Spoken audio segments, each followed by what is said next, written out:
Hey, good afternoon, YouTube. Hey, thought I'd give an update on this R9. I apologize, super dyslexic, and I was calling it a R6 in the last video. So, wanted to give everybody an update on this glove. 130, 140 bucks? Never, man. My boys put it in play for half a game. He literally got hand sting so bad he ended up being removed from the game and sitting on the bench for a few minutes to shake it off. So, Rawlings, whenever you build a youth glove and you say it has a palm pad, put something in it, man. And back to the whole reason I wanted to do, well, I made the first video, these laces. Like I said, I'm not sure exactly what these ones are made out of, but the knots won't hold. I just got done working the glove. Better have some good pliers or some good tools. And he's got a game tomorrow, so I'm going to try and get him to play it again. But at this point, he wants nothing to do with this glove. So that's 130 bucks, 150 bucks flushed down the toilet because Rawlings builds a youth glove. A youth glove. And this is labeled as a utility glove. You know, so kids that are running around playing every position can play. With no palm pad at all. So, this is 9110U. I did this web because I don't know if any of you see this. The reason I went to this web is because the iWeb in these models have a real bad problems with balls blowing through the pockets. I have not tightened this one up at all. It's still stock. All I've done was just got done retightening the knots or putting knots back in it because the knots won't hold. Another thing, I don't know if Rawlings ever sees this. He absolutely hates the finger stalls, especially the pinky. I guess that's made out of one of the toughest materials in the glove. Absolutely hates it. And as far as the contoured stalls, he kind of likes them. Now that they loosened up, what he does not like is whatever's in the top of them, man. And I wished I knew, but Rawlings, your quality control, man, is got to come up, especially whenever you're asking money, this kind of money for this kind of glove. Now, what's kind of ironic is whenever my boy first started playing baseball, I bought this guy. It's labeled a fielder's glove. I used to play center field quite often whenever I was young because I was extremely fast, or they put me on third base or shortstop. Third base and center field was pretty much my home. So I had bought this just as a cheap glove to play catch with him. It has a palm pad. It's 50 bucks. 40, 50 bucks at Walmart. It's like the best glove they have for the money. So my son asked me, after he gets his hand burnt by this guy, he says, Dad, boy, he says, can I just use this glove? And I said, well, it doesn't really fit you. He says, well, can't you just tighten it up? So I spent a couple hours tightening it up, and the web was extremely loose. So I took a lot of slack out of the web and just slowly worked the glove, and it now holds a shape almost like a 314 pattern. So you can run the finger on the outside if you want, which I do, or you can finger shift. He can't really do that in this R9.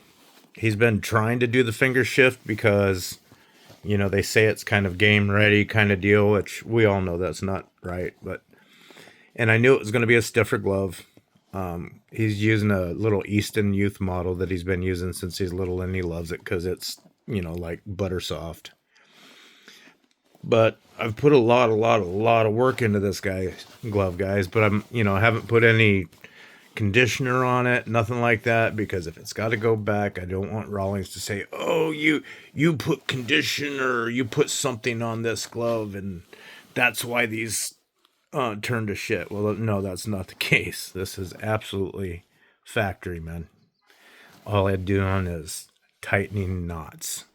And like I said in the previous video, I hammered out some of the sewing marks that were all around the glove that look like complete, but most of them are completely gone now.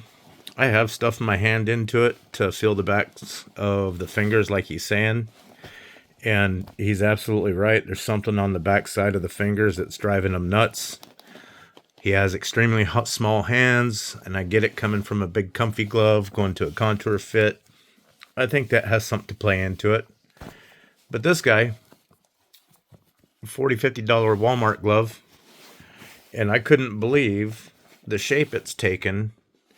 And now, if you notice, one thing I did with this glove, because this is my glove, this is what I intended to just absolutely beat the dog heck out of.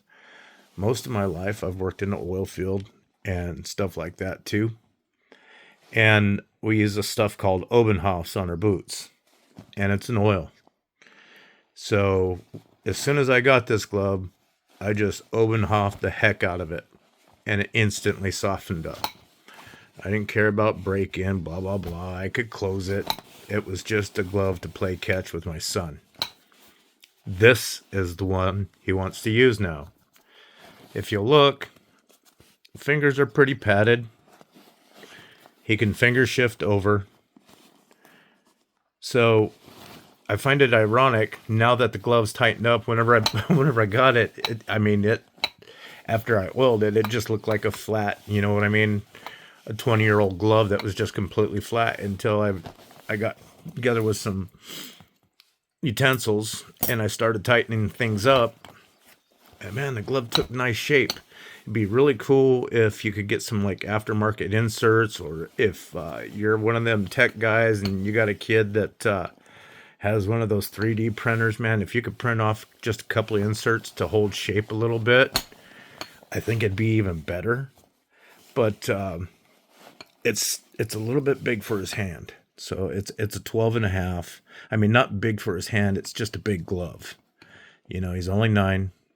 So he's playing 2-3 year baseball now. But he still likes this guy out of everything. Now, why that is exactly, I don't know. I know the palm, he doesn't get any stingers in the hand whenever he catches the ball. So he's pretty good with that. So I figured I'd make a follow-up video and let you guys know what my thoughts were. So I've always been a big Mizuno fan. So in the last video I said, you know what, I think you'd be better off buying a Mizuno MVP or something like that. So I did exactly just that. I picked up a Mizuno MVP Prime. This is 11.5, I believe it is. Let me see. Yeah, I believe this is 11.5. 11.75. And I kind of bought this not with the intention that he was going to play it now, but go ahead and picked it up so we could just start breaking it in. These are obviously way, way, way different quality leather than this guy. This guy, $130, $150. This guy, retail, $120. Buy him on sale anywhere for $80. I mean, anywhere. There's lots of people that got him. He absolutely loves it. Another thing, I haven't had to reshape all the fake fur and stuff like that out of it. So I've been working on this glove. I never had one like that. And I tell you what, man, I don't extremely like this eye, but it's a whole lot stiffer in here. Obviously you can look at the laces. They're just light years quality above what Rawlings $150 glove has. So I don't know, guys, man. You know, to each his own. But I tell you what, man, Rawlings, you need to step up your game, man, because Mizuno is flat kicking your butt, and this isn't even rated as. I mean, they make a youth model in MVP series. They don't have a whole lot of palm in this one. In their franchise series, they got a palm pad, and it works well. This one you can get stung. I've been using it. You can get stung if somebody hits you hard enough. But you know, I figured by the time he's maybe in high school, if he's going to start using this one or this guy, he'll be fine.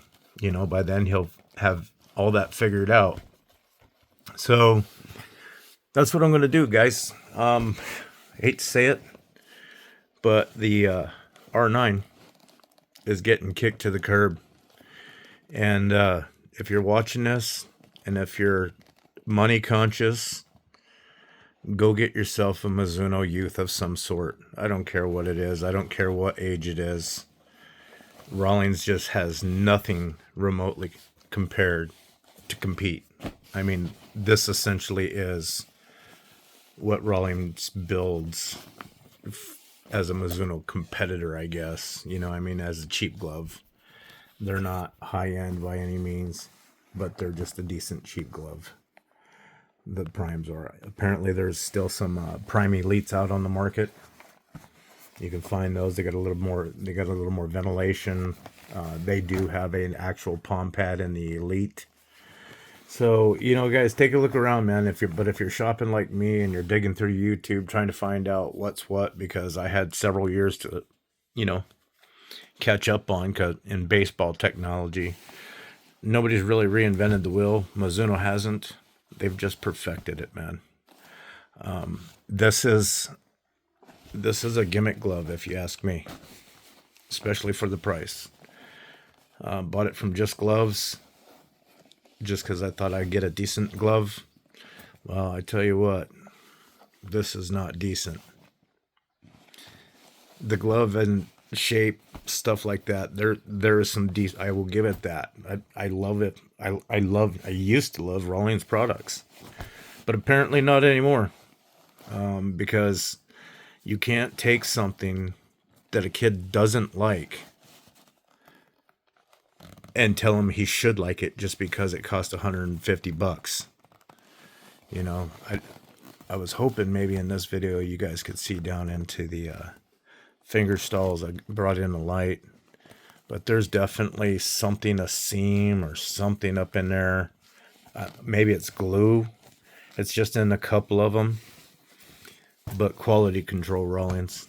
I don't know what you guys got going on, but quality control, guys. That's all I can say. So good luck to you, gents. I hope you find a glove for your kid. But I think for the money, I would kick this one to the curb. It's definitely not worth that kind of money. Steer hide's nice, but who cares about steer hide whenever you got laces like this that aren't going to hold it together, and you have no palm. Maybe for a lady playing softball, something like that, small-handed females, glove be awesome, like some people say, but not worth it, guys. So, anyhow, I thought I'd put an update for y'all. There it is. Rawlings R6. Take care.